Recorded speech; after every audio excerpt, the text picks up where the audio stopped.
Pourquoi avoir sa curiosité en PLS s'est éclatée au sol? Hello tout le monde et bienvenue dans la partie 2 de la vidéo sur la curiosité. Alors comme je vous avais expliqué dans la vidéo précédente sur la curiosité en règle générale, eh bien aujourd'hui on va parler surtout de la curiosité chez les jeunes, chez les enfants aussi, les nouvelles générations. Alors moi je fais partie de la génération des années 2000 et on m'a souvent répété et j'ai beaucoup entendu autour de moi quand on parlait de ma génération, des mots qui sont très durs, qui sont inappropriés je trouve, et qui sont surtout dépourvus de sens. Et ces mots, ce sont les suivants. On nous répète souvent, nous les jeunes, qu'on est beaucoup moins dégourdis, qu'on a beaucoup moins de capacités intellectuelles, qu'on sait moins faire de choses, créer des choses avec nos propres mains, qu'on comprend beaucoup moins notre environnement. Alors aujourd'hui, il est l'heure de libérer la parole et de débattre finalement et d'apporter mon avis, moi qui suis de cette génération-là, sur ce sujet. Alors déjà, commençons par dire que l'idée de comparer les générations, je trouve ça quand même un petit peu dommage si on ne parle pas du fait que chacune des générations vient sur cette planète avec un objectif précis pour l'évolution globale de l'humanité. Les générations de mes grands-parents avaient un objectif précis. La génération de mes parents est arrivée sur Terre et ils ont tous à peu près les mêmes caractéristiques. Tous les adultes ont à peu près les mêmes caractéristiques tout en étant chacun différent, mais ils arrivent sur cette planète pour venir et faire évoluer dans une direction. Et les générations 2000, c'est pareil, elles arrivent avec une mission tout aussi importante et très différente de celle que nos parents avaient ou nos grands-parents avaient. Chaque génération est différente, apporte quelque chose de différent, de nouveau. Alors, ensuite, commençons par répondre à ces critiques, à ces remarques qu'on nous fait souvent du fait qu'on soit désintéressé finalement de ce que nous racontent nos parents, les adultes, les professeurs. Les gars, entre toi et moi, soyons honnêtes, soyons sincères et discutons du fait que nous sommes nés dans un moment où tout partait dans tous les sens, que ce soit les relations familiales, les relations amicales, les relations professionnelles, la société en règle générale, la politique, la nourriture, l'air, l'eau, et j'en passe des milliers d'autres situations qui sont catastrophiques, des illusions, des manipulations, des mensonges, des pandémies, des terroristes, des guerres, des fausses guerres bizarres, tout est des réseaux sociaux incompréhensibles que personne n'arrive à gérer, des nouvelles technologies qui sont folles. Enfin, tout est catastrophique. Donc forcément que nous les jeunes, quand vous nous demandez de nous intéresser à des sujets que vous vous intéressiez dans le passé, on va forcément pas être intéressé. Ça nous paraît complètement dément de s'imaginer une seule seconde qu'on va s'intéresser à la guerre, à la tristesse, à la peur, à la terreur. Car nous, les enfants, en tout cas les jeunes, avons une connexion qui est extrêmement puissante avec la vie, avec notre instinct, notre intuition, et il est évident que lorsqu'on ressent une émotion négative, on n'a pas forcément envie de s'y intéresser. Et tout ce que vous nous proposez tout le temps, ce sont que des événements qui sont difficiles, qui sont délicats, qui sont dépourvus d'intérêt pour notre évolution, et forcément, vous avez l'impression qu'on ne s'intéresse à rien. Ce qui est exactement et vraiment faux, c'est pas possible qu'un enfant ne s'intéresse à rien, qu'un jeune ne s'intéresse à rien, c'est surtout qu'on ne lui propose pas de s'intéresser à quelque chose qui a vraiment du sens. D'autant plus que, instinctivement, on n'est pas fou, la majorité de tous les jeunes et les enfants, on est déjà au courant que tout ça, c'est vraiment que du pipeau, que rien n'est vrai, on le sent en nous, on sent bien que le monde dans lequel on est né, il va très vite disparaître, quelque chose de nouveau va arriver, donc on est déjà quelque part sur cette lancée, sur cette énergie-là, on est comme déjà prêt à se lancer dans quelque chose de nouveau, donc forcément on est déconnecté de vos centres d'intérêt. D'autant plus qu'on est de moins en moins connecté avec la nature, et ça je doute que ce soit la faute des enfants et des jeunes adultes, je pense surtout que ça va avec l'évolution et la dangerosité de ce qui se passe actuellement, et la tristesse de ce qui se passe actuellement aussi. Les visages des gens autour de nous sont déprimés, tout le monde a des problèmes émotionnels, des problèmes de santé, enfin tout est vraiment ténébreux, tout est vraiment très dark, et forcément on préfère s'écarter de tout ça.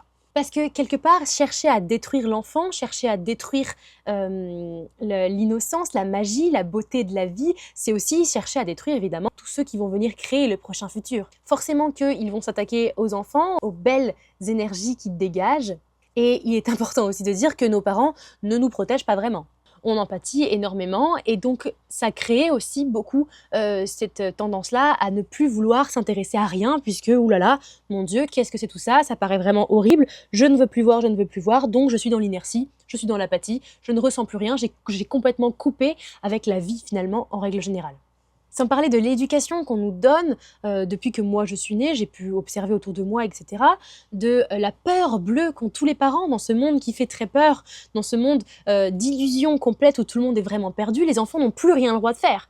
Ils sont accompagnés comme s'ils étaient des assistés, alors qu'on sait très bien que les enfants sont des êtres qui ont une conscience évoluée, qui sont extrêmement intelligents, émotionnellement parlant aussi.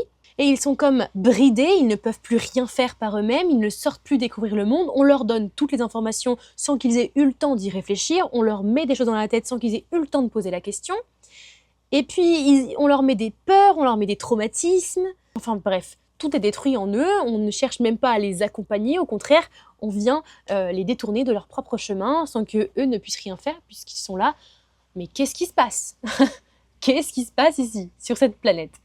Et moi, pour vous parler de mon expérience, parce que je l'ai senti aussi tout ça, je l'ai vécu, moi, ce qui m'a vraiment fait garder continuellement cette force de caractère, cette mentalité, c'est d'avoir réussi à garder cette croyance, cet imaginaire, cet instinct que tous les enfants et tous les jeunes enfants ont dès la naissance finalement.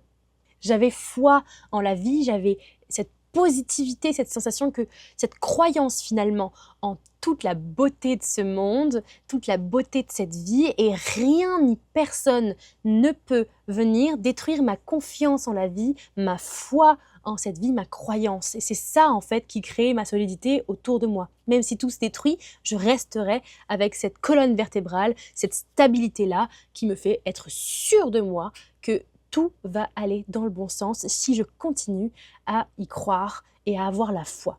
C'est vraiment une vidéo qui est tournée pour lancer des débats, pour montrer une autre vision et surtout, moi je dirais que la solution ultime, c'est de protéger les générations qui arrivent, de les accompagner dans leur mission finalement et de leur montrer la magie de la vie. Parce que les enfants adorent ça, ils adorent découvrir, laissez-les aller découvrir, laissez les jeunes ados se questionner, remettre en question, aller chercher des informations, laissez-leur leur curiosité. On n'arrête pas de répéter aux enfants qu'ils posent trop de questions, on leur dit que la curiosité finalement c'est négatif, on ne veut plus leur répondre et aussi les parents sont inconscients puisqu'ils ne sont pas capables de répondre à leurs enfants d'une manière belle, d'une manière douce, d'une manière juste, en amenant le débat, en se questionnant aussi puisque souvent les enfants posent des questions et on ne sait pas vraiment leur répondre. Et souvent si on ne sait pas répondre à un enfant, c'est qu'on n'a pas la connaissance, donc pourquoi les adultes ne s'aideraient pas de ces enfants pour pouvoir développer leurs capacités, leurs connaissances, leurs intuitions, leur intellect finalement.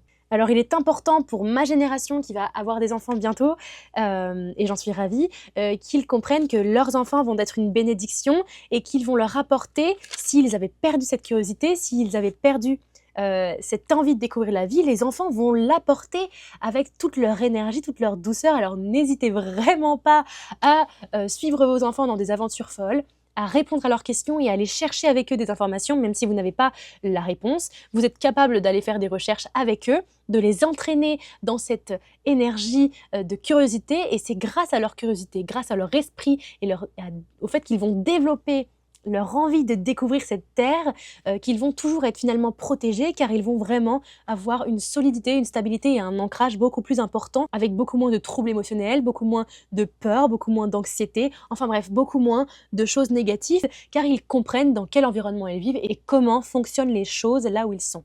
Il faut vraiment garder à l'esprit que les enfants apportent cette magie, cette beauté et que les parents, au lieu d'aller travailler tous les jours ou au lieu de les abandonner sur le bas des escaliers sans vraiment leur parler quand ils rentrent et en pensant que c'est plus quelque chose de difficile que quelque chose de beau à avoir dans sa vie, il est important de reconnaître que les enfants, les jeunes adultes, c'est le futur de notre génération, c'est eux qui apportent un nouveau souffle et que s'ils vous paraissent différents, si leurs énergies sont différentes, c'est car quelque chose, un changement va se passer et qu'ils vont être les premiers à comprendre réellement ce qui se passe. Alors faisons-leur confiance, faisons confiance aux nouvelles générations. En tout cas, moi, j'ai confiance en ma génération et en celle qui arrive. Je sais exactement qu'ils sont extrêmement forts, extrêmement puissants, avec un instinct exceptionnel et une compréhension du monde déjà très puissante. On a l'impression qu'ils sont perdus, c'est évident. Il est important de remettre de la magie, de remettre de l'équilibre dans tout ça.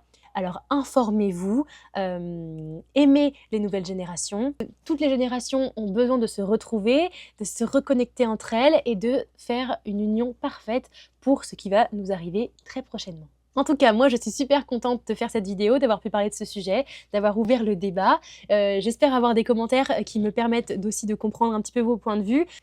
Si toi, tu as dans ton entourage où tu as cette peur justement de plus t'intéresser, de ne pas réussir à protéger ton enfant, n'hésite pas à mettre ça en commentaire, on peut en discuter. Ça me fera vraiment plaisir d'avoir vos retours aussi sur cette vidéo, de savoir qu'est-ce que vous pensez de tout cela. Et puis, n'hésite pas à t'abonner à ma chaîne pour plus de contenu ou à regarder les vidéos qui sont sorties précédemment sur des contenus divers et variés. En tout cas, like la vidéo si elle t'a plu. Et puis, on se retrouve vendredi prochain pour une nouvelle vidéo. Et n'oubliez pas, soyez conscients. Ciao, ciao!